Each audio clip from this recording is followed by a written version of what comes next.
Chaque année, près de 3000 prothèses sortent de ce laboratoire. Et quand la majorité des cabinets dentaires font appel à des sous-traitants, James, lui, a décidé de tout faire en interne. De quoi économiser sur la marge du fabricant, qui se chiffre en moyenne à 15%. Nous, on fabrique nous-mêmes ce produit. Donc la marge qu'il y a entre le laboratoire de prothèses et le centre, si vous voulez, elle n'existe pas. Forcément, l'économie, elle va déjà se répercuter à ce niveau-là sur le patient. Et James a trouvé le moyen de tirer les prix encore un peu plus vers le bas, en faisant des économies sur ce qui lui revient le plus cher, la main-d'œuvre.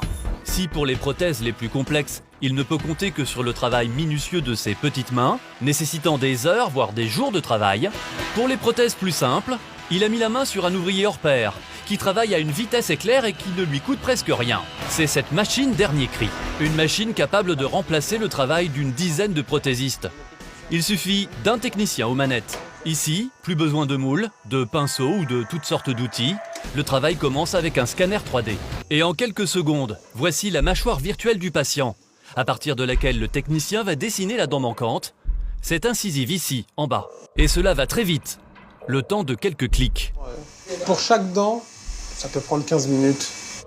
Et là où le technicien va gagner un temps considérable, c'est au moment de la fabrication. Une fois la dent calibrée, il n'a plus qu'à introduire cette briquette de céramique dans la machine. Le bloc est placé et je vais lancer l'usineuse. Une petite usine à dents qui va tailler la briquette au millimètre près.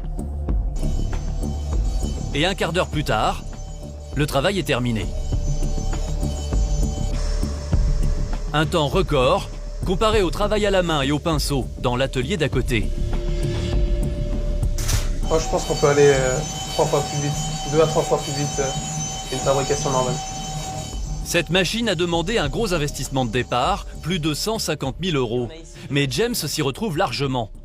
Grâce à sa petite usine à dents, il a réduit ses coûts de fabrication de plus de 30%.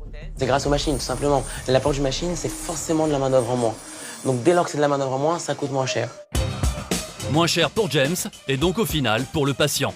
Pour une prothèse ici, il faut compter 500 € contre 800 en moyenne chez ses concurrents parisiens. Voilà comment, avec de tels tarifs, James a réussi à attirer plus de 7000 patients en seulement 2 ans d'existence.